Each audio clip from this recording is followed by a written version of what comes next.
Media पर all eyes on Reasi और all eyes on NEET viral हो रहा है। आपको बता दें कि कुछ हफ्ते पहले रफा में हो रहे विवाद को लेकर भी ऐसा ही ट्रेंड चल रहा था, जिसे आम लोगों के साथ साथ देश भर के बॉलीवुड अभिनेता ने सोशल मीडिया अकाउंट पर शेयर किया था। अब ऑल आइज ऑन नीट को लेकर भी सोशल मीडिया पर यही पैटर्न ट्रेंडिंग चल रहा है। आइए आपको बताते हैं कि नीट को लेकर क्या है पूरा मामला। ये विवाद तब पैदा हुआ जब लोगों ने इस बात पर गौर किया कि जहां हर साल 1 या 2 टॉपर निकलते हैं, वहीं इस साल 67 टॉपर निकले। टॉपर का निकलना कोई आम बात नहीं है, पर इस बार के बहुत से नीट टॉपर्स एक ही सेंटर से हैं और इन सभी को परफेक्ट 720 अंक मिले हैं।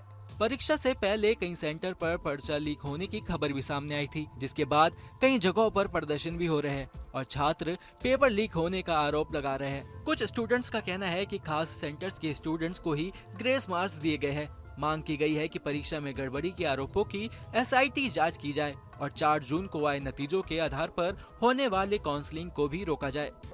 नहीं, हमारा जो पिटीशन लगा है उसकी मोस्ट प्रोबेबली कल लिस्टिंग होगी। हमने एग्जाम रिजल्ट के बाद पिटीशन लगाया था।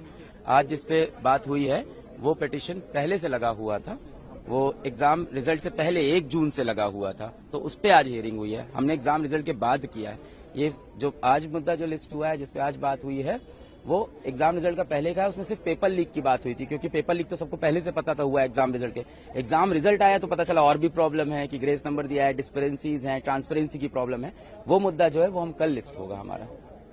तो कल क्या उम्मीद है सुप्रीम कोर्ट से? आज तो सुप्रीम कोर्ट ने कोई राहत नहीं दिया, काउंसलिंग कंटिन्यू। बिल्कुल नहीं, बिल्कुल राहत, इस चीज में कोई राहत नहीं। उन्होंने बोला नहीं, हम काउंसलिंग को होल्ड पे नहीं डालेंगे, पर NTA से जवाब मांगा है। उन्होंने जो ये बोला है सेंटिटी of the exam is compromise, ये दिखा रहा है कि हाँ कहीं ना कहीं एग्जाम की जो पूजनीय स्थिति थी उसमें कोई कॉम्प्रोमाइजेशन हुआ है और NTA से एक ऑफिशियल जवाब मांगा है। पर यह मुद्दा सिर्फ पेपर लीक के बारे में था। हमारा जो मुद्दा है वो पूरा ग्रेस नंबर के अराउंड, ट्रांसपेरेंसी के अराउंड और पेपर लीक दोनों के अराउंड है। जिस तरह से ये नीट एग्जाम्स आप देख रहे हैं, महाराष्ट्र सरकार में भी आपने देखा है, जो तलाटी की एग्जाम हुई थी उसमें भी भ्रष्टाचार के आरोप हुए।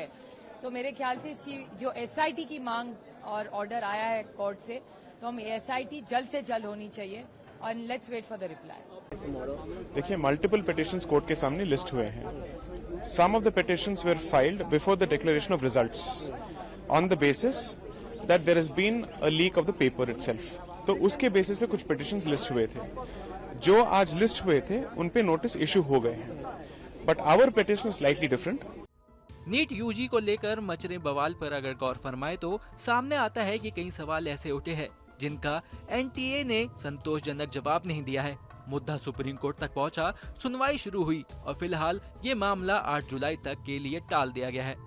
तब तक परीक्षा से संबंधित आगे की प्रक्रिया चलती रहेगी, यानी काउंसलिंग की प्रक्रिया नहीं रुकेगी। इस मामले में कई याचिकाएं दायर हुई थी, जिनके संबंध में सुप्रीम कोर्ट का ये कहना है कि एक ही सवाल पर बार बार बात करने का कोई फायदा नहीं। हमें हर हाल में NTA के जवाब का इंतजार करना होगा। लिहाजा परीक्षा नतीजों में लगातार हो रही गड़बड़ियों से